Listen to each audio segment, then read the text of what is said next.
Hello everybody and welcome to the virtual craft festival. Delighted to be taking part and been fantastic so far, seen some amazing things. Thank you very much, Heidi.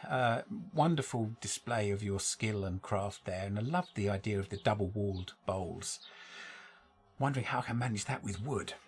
Right, I'm getting a message saying that YouTube isn't receiving enough video to maintain smooth streaming, so I'm sorry for that. I've been fiddling around, can't seem to be able to do anything about that, so it's going to be a little bit stuttery possibly. Anyway, let's get on. On the lathe I have a piece of ash, that I've just brought in from my stash outside.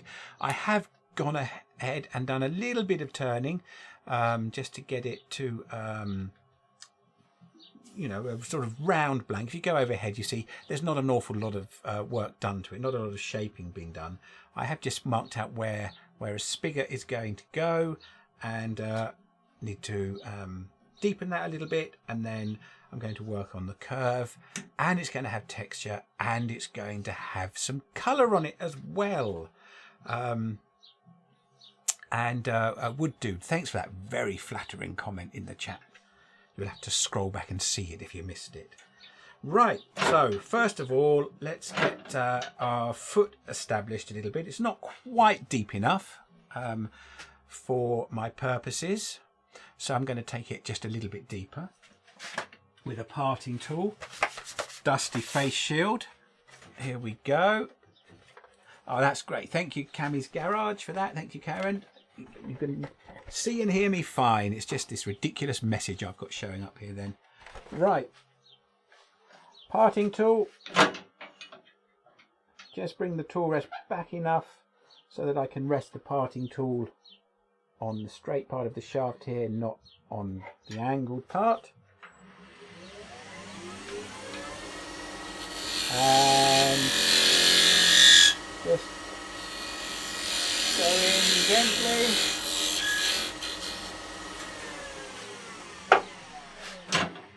Now, going to work out some shaping. Got a 1/2 inch bowl gouge here. Plenty big enough for this. Possibly a little on the large size, but there we go. Just going to take this corner down.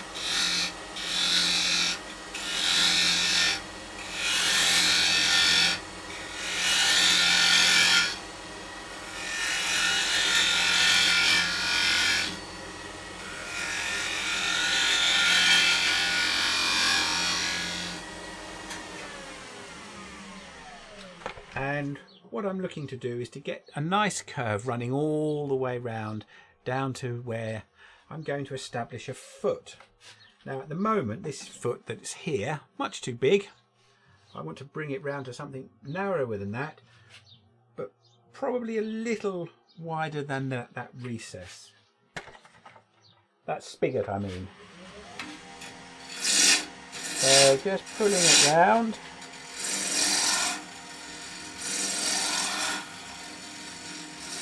Want to get down to the bottom of my parting tool cut.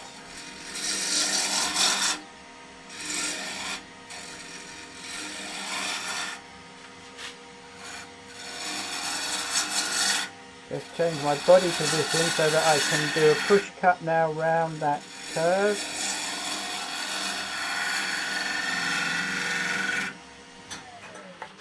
So you should be able to see if I come in a bit closer.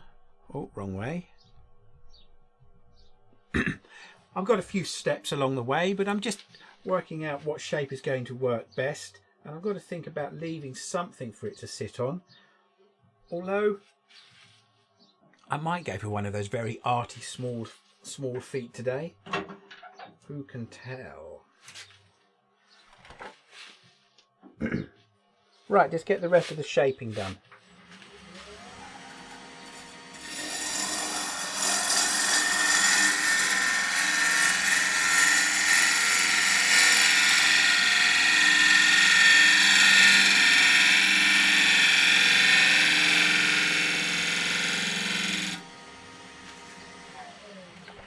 Okay, so I've got to cut all the way round. I want to make sure this curve is a continuous curve, At the moment, a little bit lumpy there.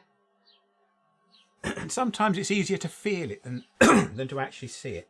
Quite dusty, this ash. I'm toying with the idea of, yes, just having a very, very small small foot. I think I might go for that, as long as I've left it big enough for my chuck jaws. Looks like it. Right.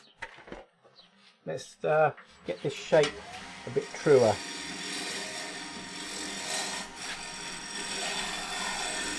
So just using the lower wing as in a scraping mode.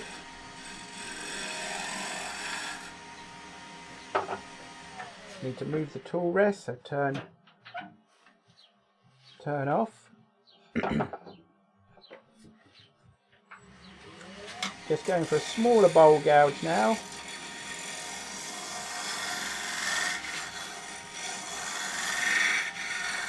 So this is one way of refining a curve.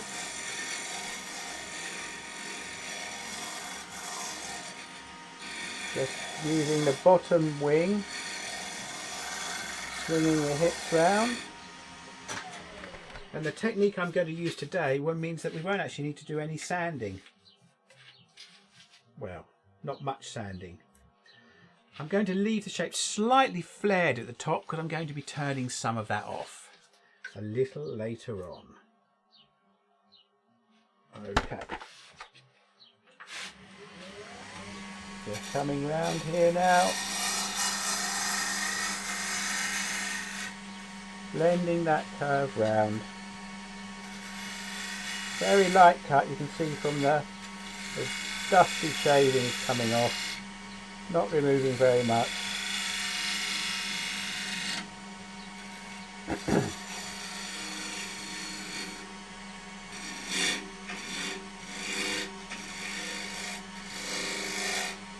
Right, I'm just thinking that the foot that I've left probably is a little small, so I'm just going to put a very shallow foot in there. You can see it emerging. That looks about the right sort of size to me. It means I can get this curve running nicely. Same wing.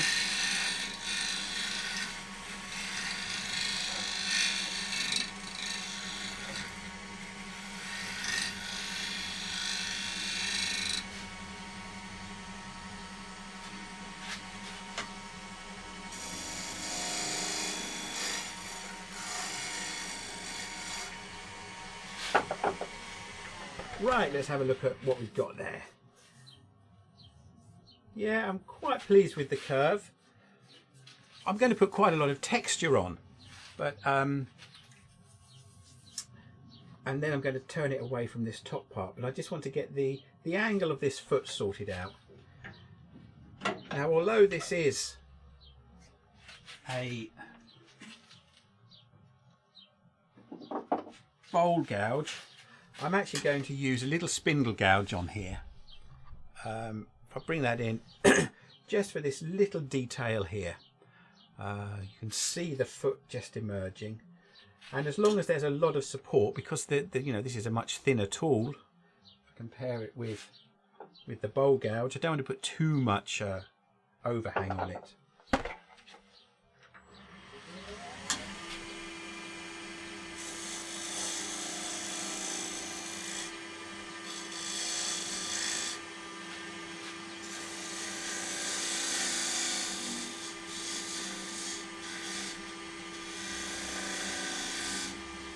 And I want this face that the chuck jaws are going to rest on to be flat.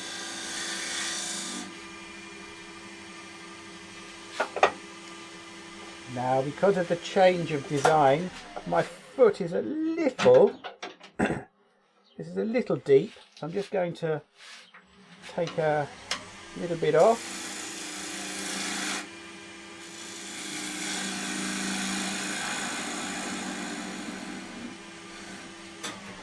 Tool rest is a tad high.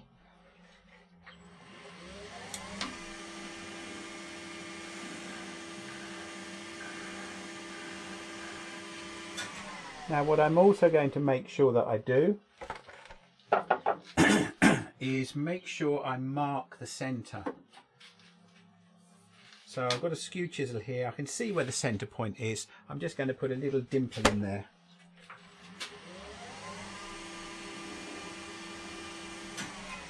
Now, it's not a disaster if you forget that, but it does make it much easier when you're turning that foot off to get it all centered. Right, so I need to put a little bit of a dovetail on there for the jaws.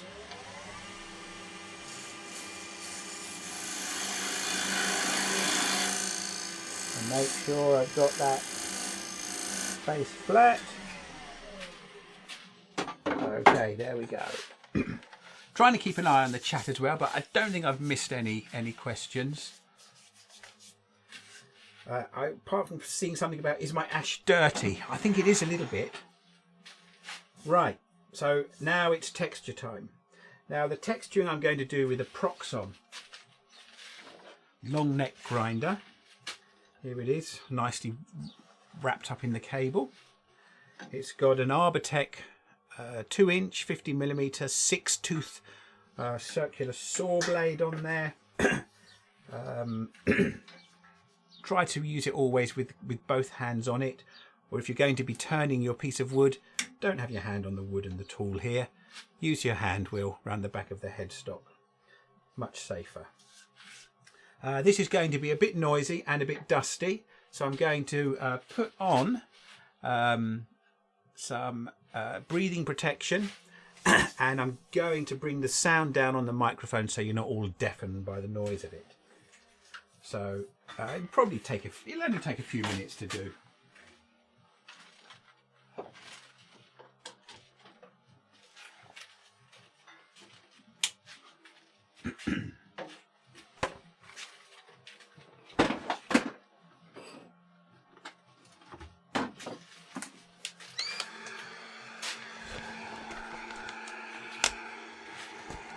Okay, so I'm just going to bring the sound down and give you an overhead view again.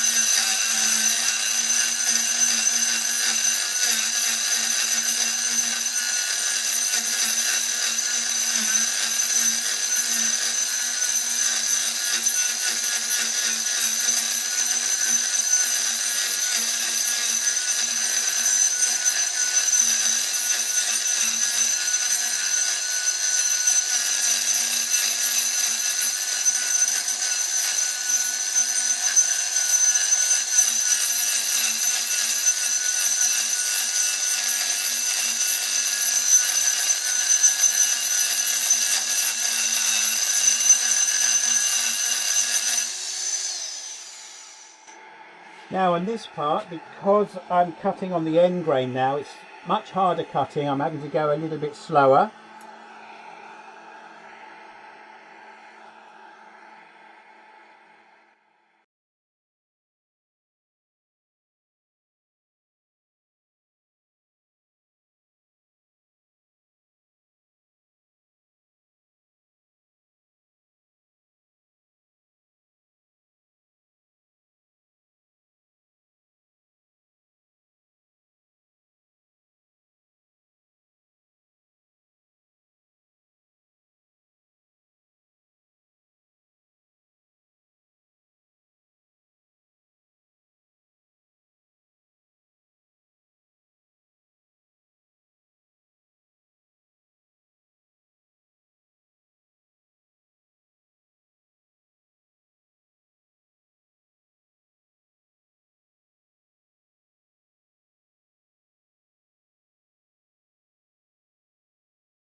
Now, although I was quite keen on getting that curve accurate, you might be thinking, well, why bother if you're going to put all that texturing on? Well, actually, you do need to have a good shape before you put the texturing on. Otherwise, it's going to be, it'll just look lumpy. It won't look good. Now, what I'm looking for now over the surface is there are some parts where I haven't taken the original surface off, and I want to get all of that nibbled away. It's to some depth. I think it works better for this style of texturing that I'm doing.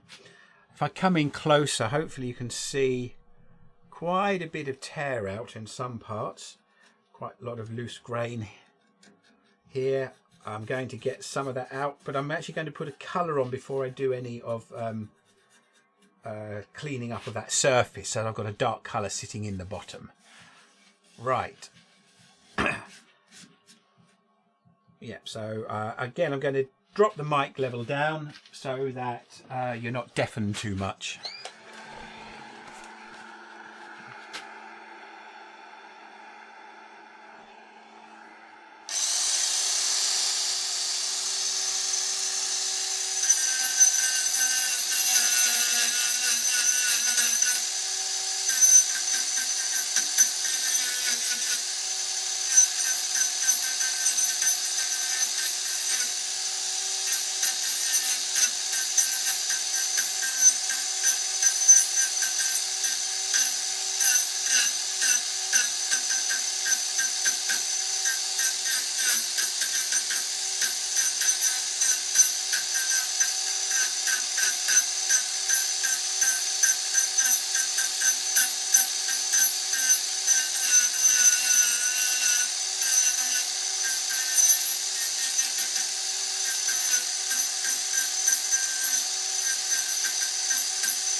Okay, I think that's enough. So never leave this just plugged in and switched on at the plug. As soon as you've finished with it, take it out of harm's way. Just unplugged the wrong thing. Okay, so I know that that's out of the way and safe now. Right, so coming on to here, look at that great big bits of wood sticking out of that bit. I've got quite a stiff brush here. I'm actually just going to do a quick brush before I put the first colour on, just to get some of those looser pieces off. You know, they can be a bit of a nuisance if there's too much loose wood.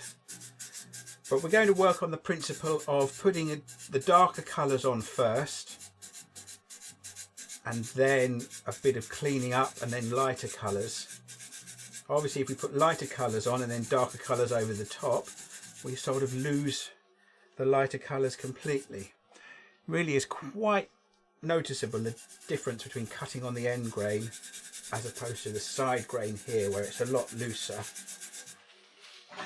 Tool rest is a little bit in the way. Let's get that out of the way. There we go.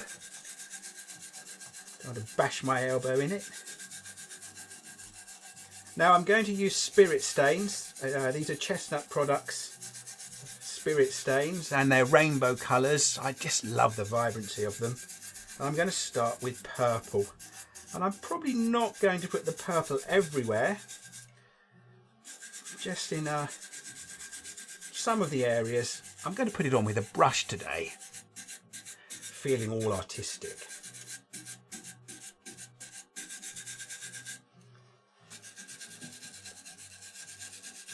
And I'm going to try to remember to put some gloves on first. It does make a difference. So if you've Been at it since 10 o'clock this morning, watching every demo. Seen a lot of good stuff today. Plenty more still to come. Talk a bit about that a little later on. Oh, I think that will do.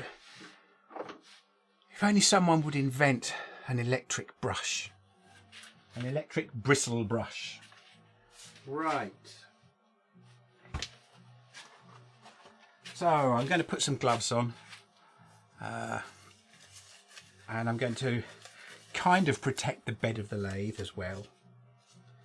Although I have to confess to not being too precious about that. There we go.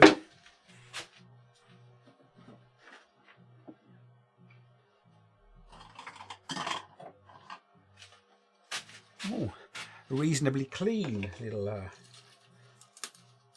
pot for the purple to go in. It's a bit dusty. Now, if you've watched any of my lives or demos before, you'll know that I quite like using stains in a dusty workshop because the dust will sort of dry on the top of them, the stain will soak in, and you don't have to worry about dust drying in paint, which ends up looking, well, like it's not intended. Everything you see today is absolutely deliberate.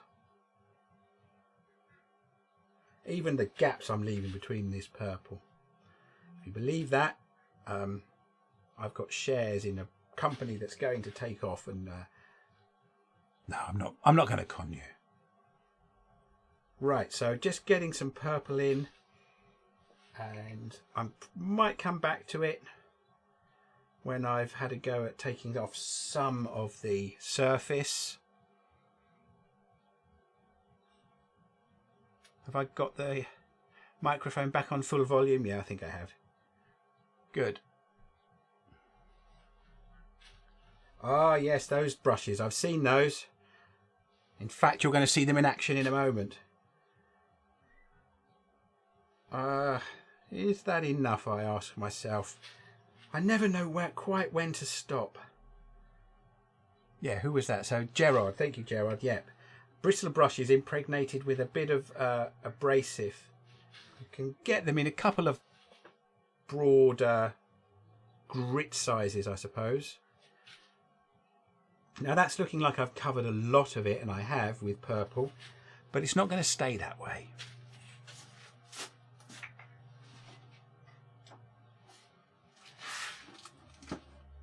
Going to be dusty and noisy again, so I'm going to put put this back on.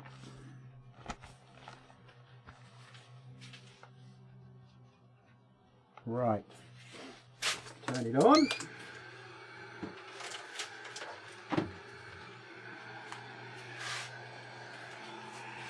So these are the bristle brushes that Gerard was talking about. So I get one of these in.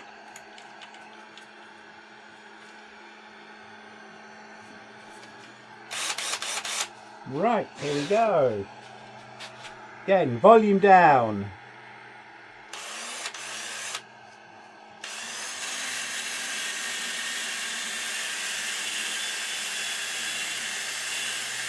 Now this is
Okay, so that bit of brushing was really just to get the loose bits out from the bottom, and I'm going to go and on to my second colour now, which is going to be a dark blue, but there's a bit of dust in there, so I'm going to clean that off first.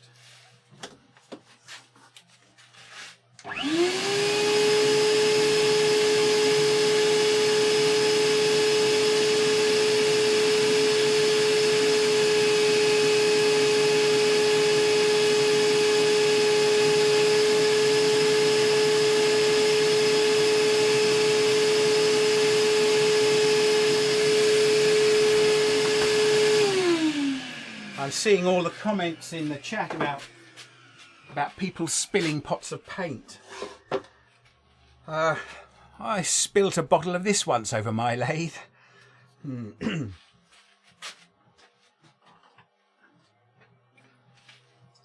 I also, many years ago, borrowed my mother-in-law's car. It had a pot of yacht paint in the back, big tin of blue paint, and for some reason I had to stop and open the boot.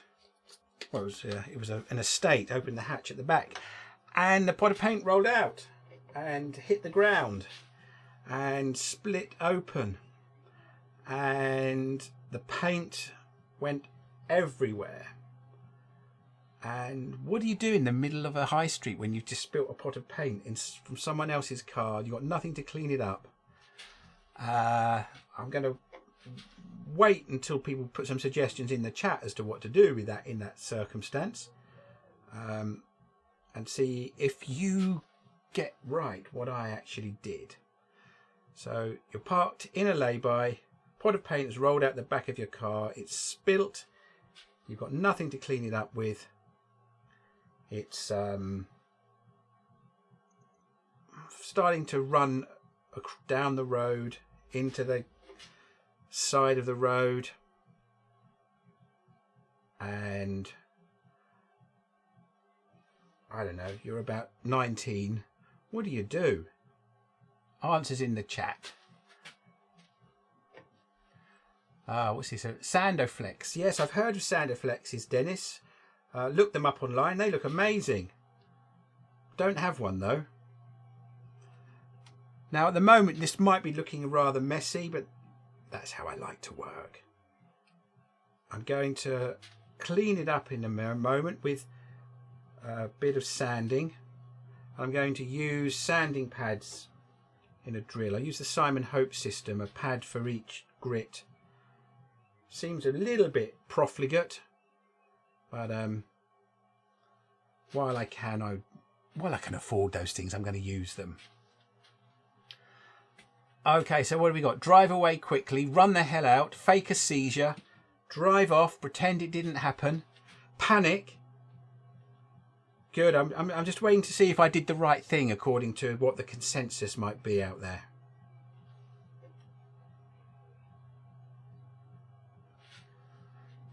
Sand and gravel from the surround. There was sadly there was no sand or gravel to hand.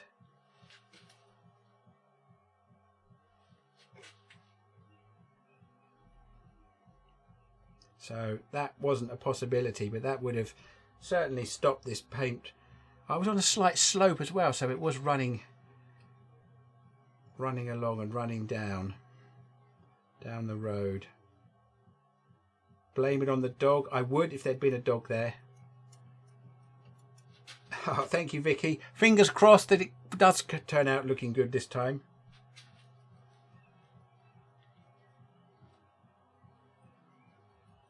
Right, I think that's it for this one. I've poured far too much out. Oh well.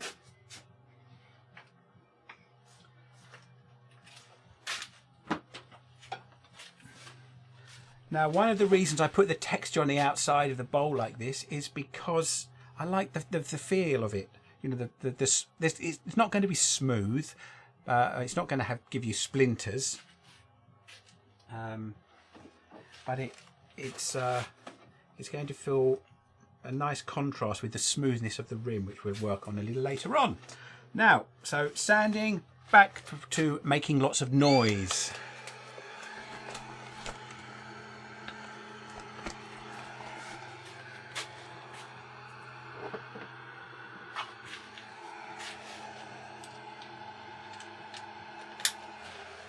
Going to get a bit of dust extraction, although it's not brilliant. Got to do a bit of work on that.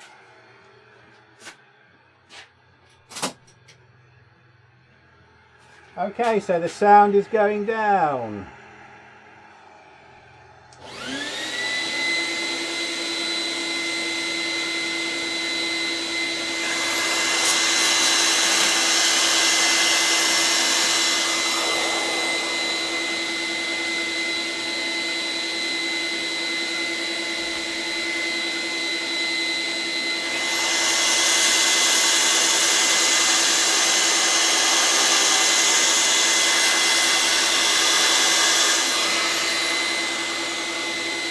Give you a big wide shot.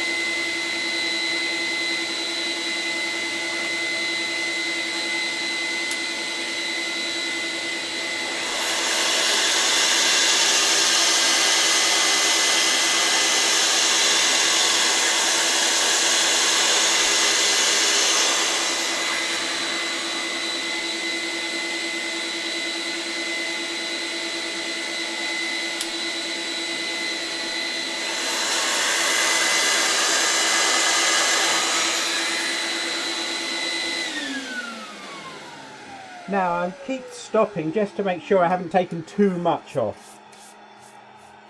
And I don't think I have. But I want it to be a bit smoother. Trouble when you've got gloves on is how you know how smooth something is. So if I use my forearm, that's a good enough bit.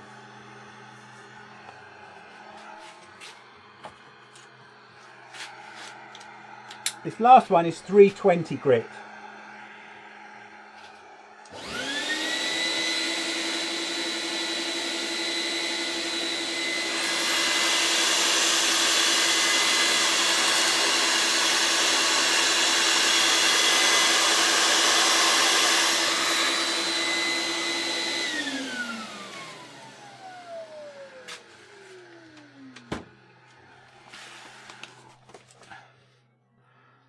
Oh, I love the look up and blame it on the imaginary plane answer.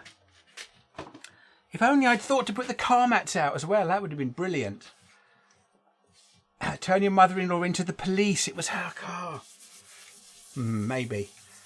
But yeah, I think you all know what I did really. Of course I got in the car and drove away. Far too embarrassing. Now, let's come back onto the overhead so that you can get a closer look. So we've got the purple and the blue and mixing nicely. If I am careful, I can get the lighter blue to sit on top of this and then try not to blend it too much to begin with, and then we'll see how it looks. I just come back a little bit, give you a bit more of a view. And this is my favourite spirit colour of all, the blue. Must be my favourite because the bottle's nearly empty. Right, so get another brush. A little bit stiff this one, but it'll be all right. Just loosen it up. Oh.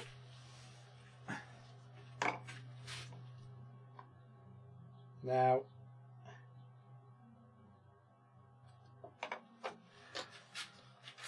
sometimes the blue looks a bit green. It does depend on the wood. I mostly use beech, as you know, but we'll see how this works. So I'm trying to hit where I'm putting it on the bare wood. Tricky to do that consistently. I don't mind it where it's running and blending in, but I want to have some of it the original colour without it blending with the other colours.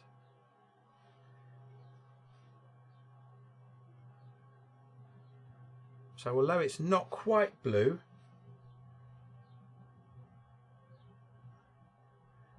it's still going to give me that look I'm looking for of having some lighter colour as well as the darker colours.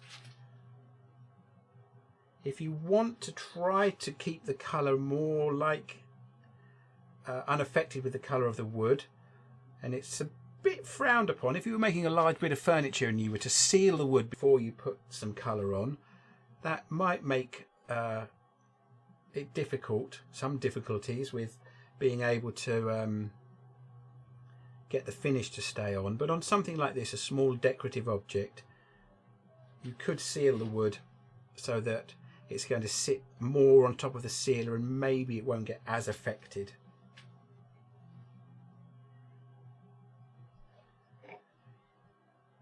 By the wood. Often some of the chemicals in the wood, or just the colour of the wood itself. I mean, I don't want to really ever get into bleaching wood. Some of you might do that. It's just not something that appeals to me.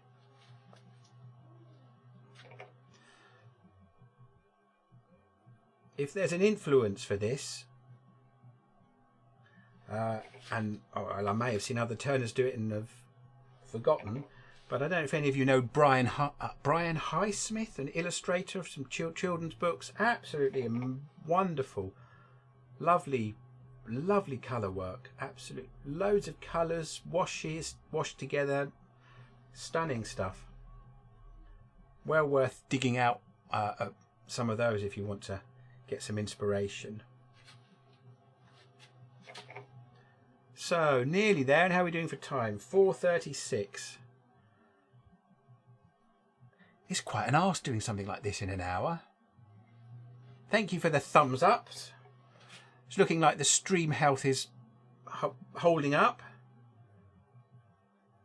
I've been wasting hours of my life the last 3 or 4 days looking at more powerful computers. If you are a computer buff, then this might interest you. If you're not, just watch the stain dry.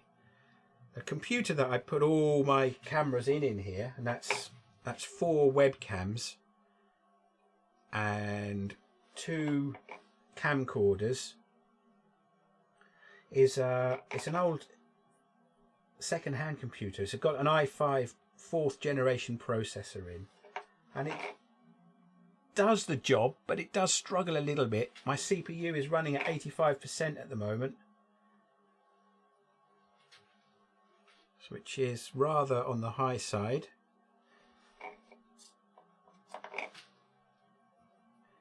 It seems to do all right on YouTube, but Zoom, it just, wow.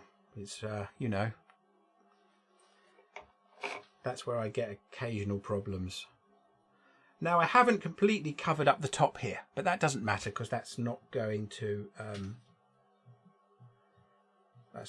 show, because it's going to be cut away. So we've got sort of peacocky colours going on. Give that a moment to soak in. There's just a little bit of this blue left. I want to have a bit of its vibrancy coming through, and it probably doesn't bear close inspection yet because there are some parts where I can see the wood.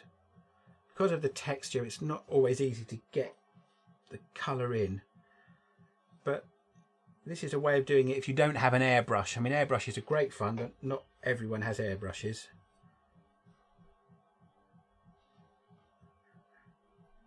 A bit heavy-handed there. I think I might give it one more very light sand. Now you can see I've changed where I'm putting the colour on. I'm actually putting it on the top of the cut now, because that's where I'm picking up as it's coming round. I'm seeing on top of the cut that there are bits of the wood showing, which are harder to spot up here because I can't see them because they're in that direction, if that makes any sense.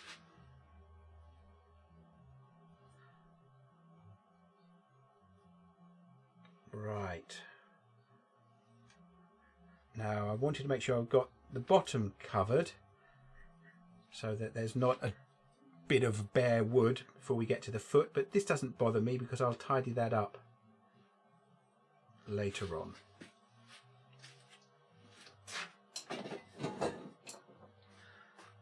Right, yeah, I'm just going to give that just a little quick sand So sound will go down again.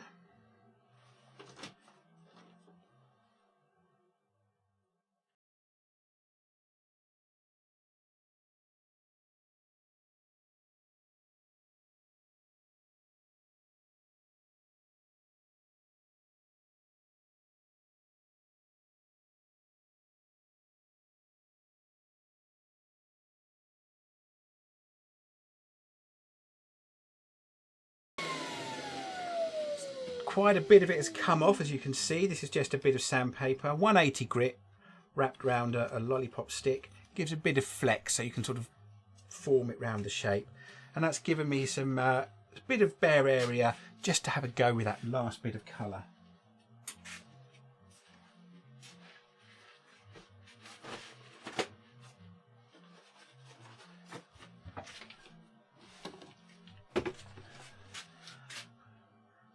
Now, fortunately, I've got another bottle of blue.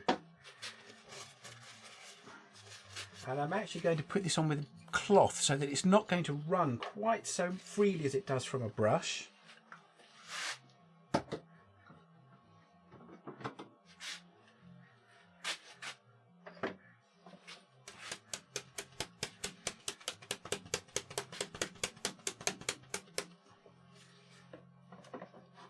And although I might come back with a brush, but I'm trying to get this to sit on the top and be blue rather than green. Hopefully you can see that is working in some areas. And again, the other thing, of course, to bear in mind when you're doing this is the wood grain affects how the colour goes in.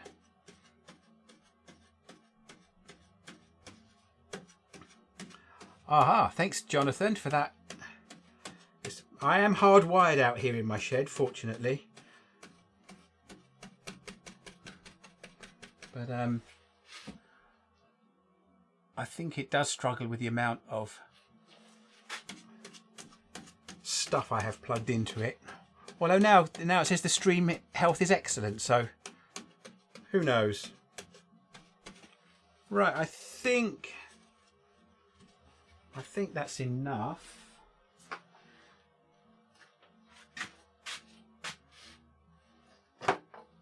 Part of the problem might be that I've got a bit of green in here. I'm very, very lazy about cleaning out my palette and things. Right. One last stain to use. Put the lid back on that blue.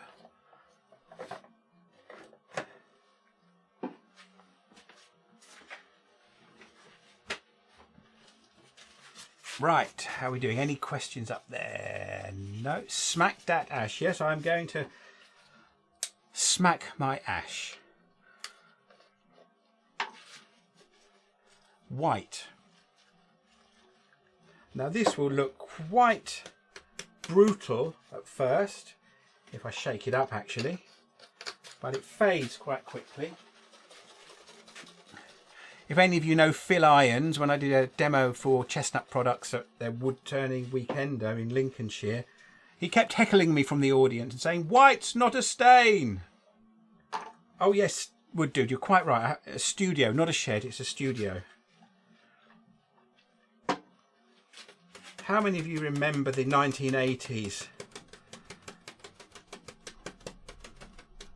Because I had a friend with a sense of humour who thought that My Name's Stuart was fitted in very nicely with a popular advert that was on at the time for a shampoo called Studio Line. So every time I met him or bumped into him, it was always just a Studio Line. It did get a bit thin.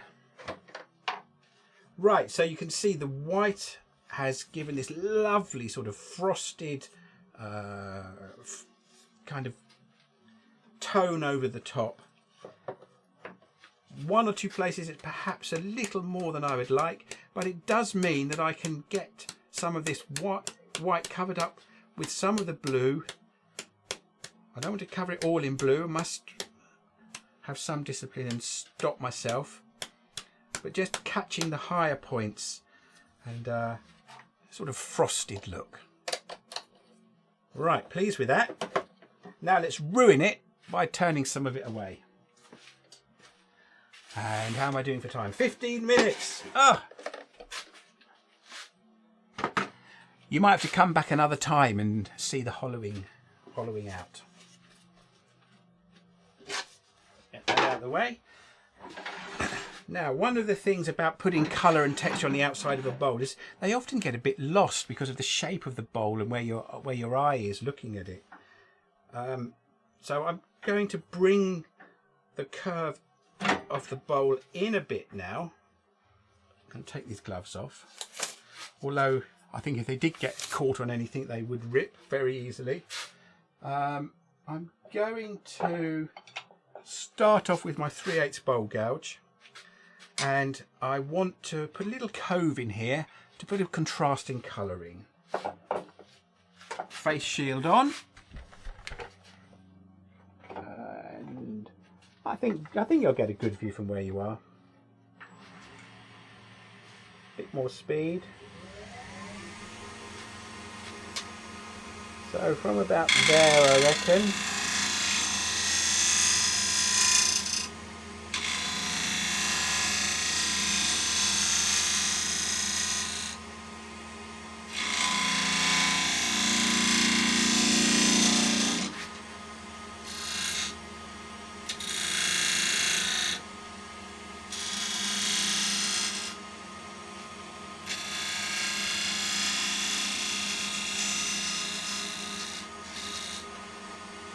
Okay, let's have a look. Now I think what that does is help to close the shape off more, and tightens the whole shape up and makes it look, the visual appeal stronger. Well, that's what I tell myself. Got to go just a little bit further.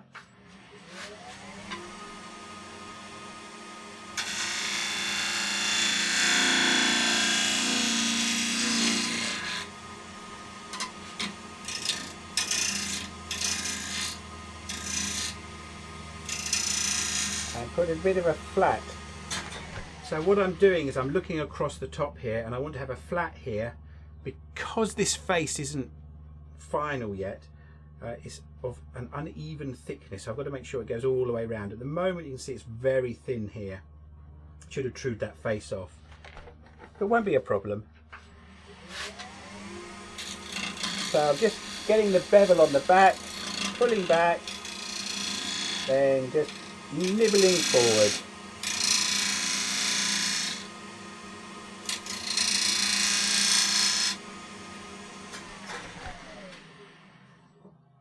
Okay, that's fine. So now let's get this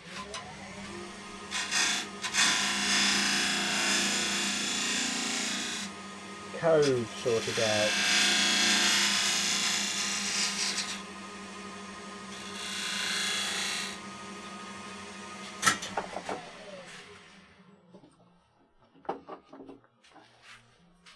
Okay, now that's almost at the right depth, not quite there, and it's not quite even.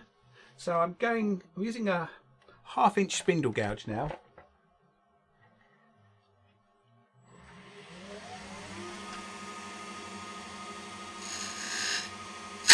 Oh, bad move.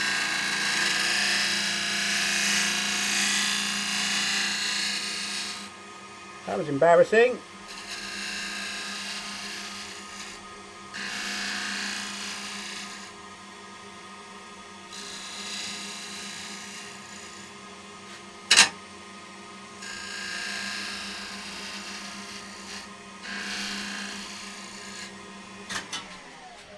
Okay,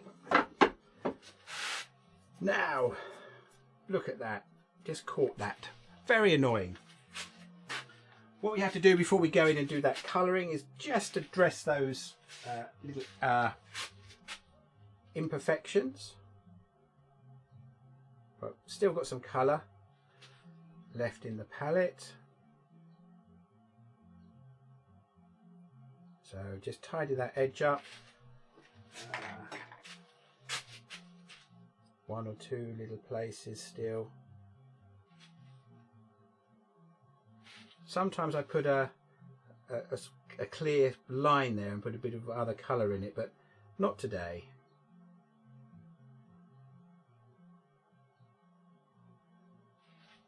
Little pushed for time.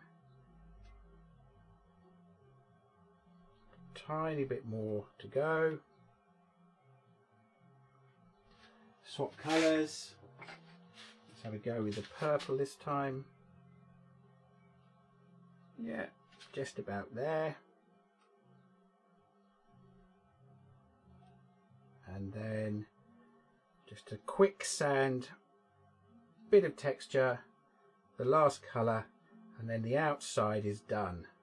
And part 2, another day, will be the finishing off the rim.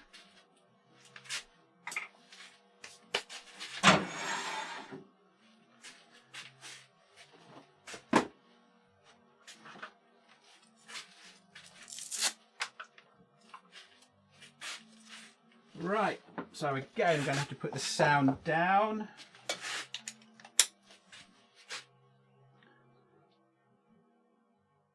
Well, we get a bit of traction running.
Okay, the big rumbling noise in the background was the compressor.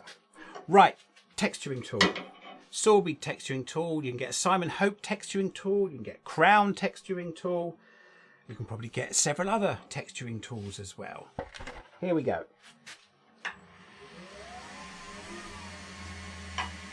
Just in the coved area.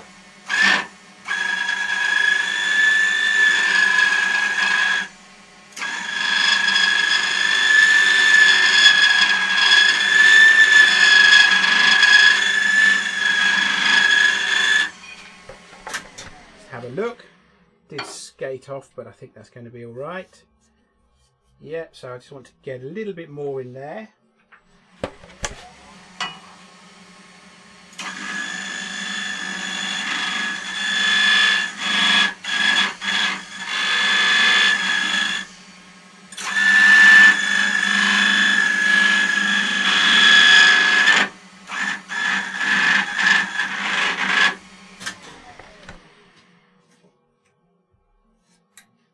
Yeah, that's enough.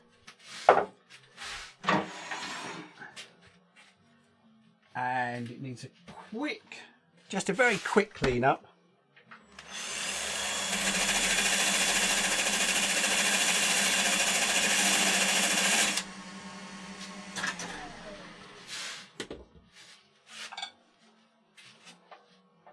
And then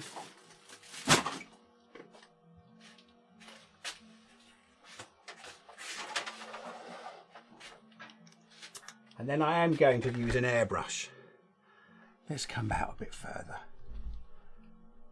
So an airbrush with orange stain. I've been a little slapdash, but I don't mind that. You might, but I'm not that fussed. Blowing the dust out first, pull the trigger back. Get some colour going. And I love the contrast between the blue and the orange. And obviously using an airbrush means that I can take it right up to that edge. Now it's a little messy than messier than I would have liked. I'll put that down to the speed of work. Up the top here, just to frame it, bit of blue.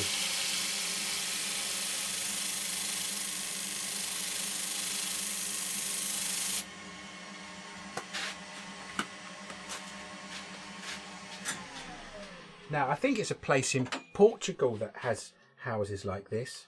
When this is dry, I'm going to put some gilt cream over the edge of it as well. Oh, I forgot it was on a screw chuck. Let's just see if I can take it off that without taking all that colour off. Just lock the headstock.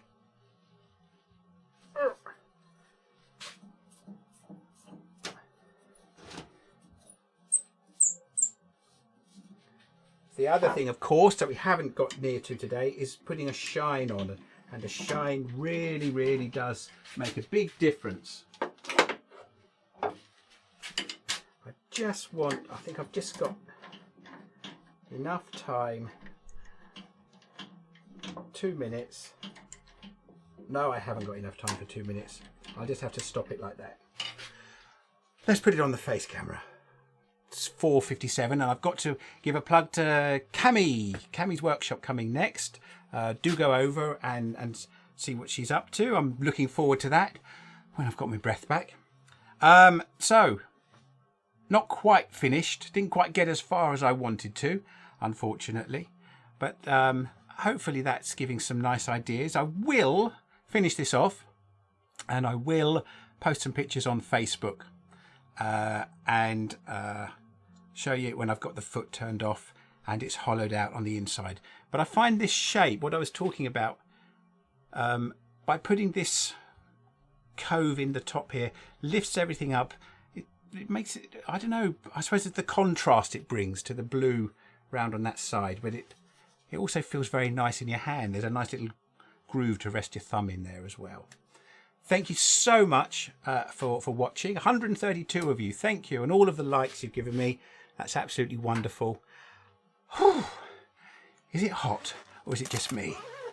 Thank you very much. Enjoy the rest of the Virtual Craft Festival, and a huge thank you to Carl, Jamie and Dale for organising the whole thing and for letting me take part in my usual rather chaotic way. Enjoy the rest of the day, everyone. Thanks a lot.